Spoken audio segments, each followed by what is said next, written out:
আসসালামু আলাইকুম। লামিনাস রেসিপিতে আপনাদের সবাইকে স্বাগতম। আবারও হাজির হয়ে গেলাম নতুন এবং মজাদার একটি রেসিপি নিয়ে।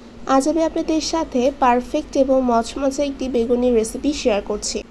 এটি এই বৃষ্টির দিনে চায়ের সাথে খেতে কিন্তু খুবই ভালো লাগে। আশা করছি আমার আজকের রেসিপিটি আপনাদের সবার কাছে ভালো লাগবে। ভালো লাগলে প্লিজ আমার ভিডিওতে লাইক, কমেন্ট, শেয়ার এবং আমার চ্যানেলটি সাবস্ক্রাইব করে পাশে থাকবেন। তবে চলুন দেখে নিই কীভাবে তৈরি করতে হয় এই বেগুনি। বেগুনি তৈরির জন্য প্রথমে ব্যাটারটা বানিয়ে নিচ্ছি। এর জন্য একটি মিক্সিং বোলে নিয়ে নিয়েছি 1.5 কাপ পরিমাণ বেসন।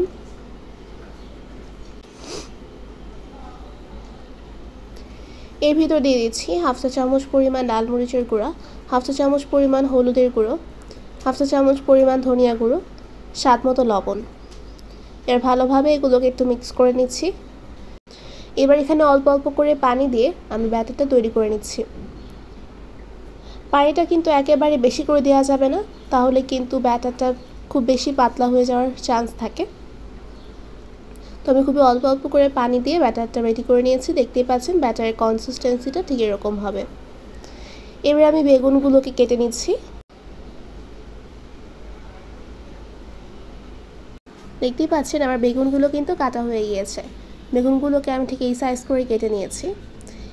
এবার একটি পাত্রে আমি কিছু পানি নিয়ে নিয়েছি। এবার পানিতে বেগুনগুলোকে একটু ভিজিয়ে রাখছি। এবার আমি এটাকে 10 মিনিটের জন্য ভিজিয়ে রেখে ভালো করে ধুয়ে নিব। ধুয়ে নেওয়া হয়ে গেলে আমি সামান্য পরিমাণে লবণ দিয়ে এগুলোকে একটু মাখিয়ে নিচ্ছি। এবার চুলায় প্যানে তেল গরম হতে দিয়েছি। তেলটা গরম হয়েছে কিনা বোঝার জন্য আমি কয়েক ফোঁটা ব্যাটার তেলের ভিতর দিয়ে নিচ্ছি।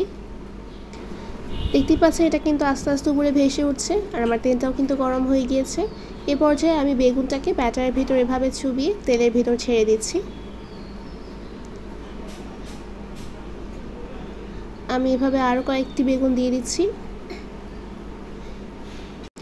এবং এগুলোকে ততক্ষণ পর্যন্ত আমি ভেজে নিব যতক্ষণ না খুব সুন্দর একটি ব্রাউন কালার চলে আসছে। দেখতেই পাচ্ছেন খুব সুন্দর কালার চলে এসেছে বেগুনিতে। বেগুনিগুলো কিন্তু ভাজা হয়ে গিয়েছে। এবার এগুলোকে তেল ছাড়িয়ে উঠিয়ে নিচ্ছি।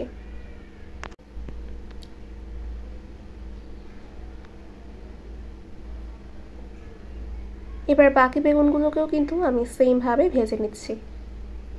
আমার রেসিপিগুলো ভালো লাগলে কিন্তু লাইক, কমেন্ট, শেয়ার করতে ভুলবেন না। আর আমি যেভাবে আপনাদেরকে তৈরি করে দেখাচ্ছি ঠিক সেম প্রসেসে যদি বানিয়ে থাকেন তাহলে কিন্তু আপনাদেরটাও একদম পারফেক্ট হবে আর ফুলকো হবে। দেখতেই পাচ্ছেন তেলের ভিতর দেওয়ার সাথে সাথেই কিন্তু এগুলো ভেসে উঠছে।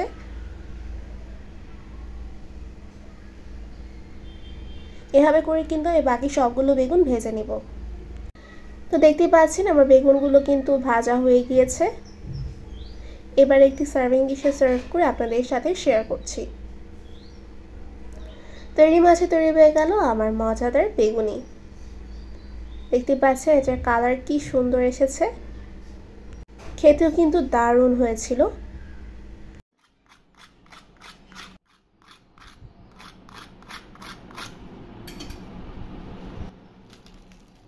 দেখতেই তো পাচ্ছেন কতটা ক্রিস্পি হয়েছিল।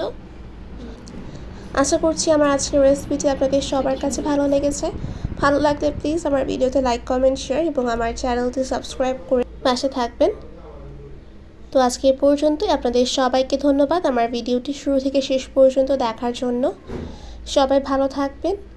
আবারও ফিরে আসবো নতুন এবং মজাদার কোনো রেসিপি নিয়ে। আল্লাহ হাফেজ।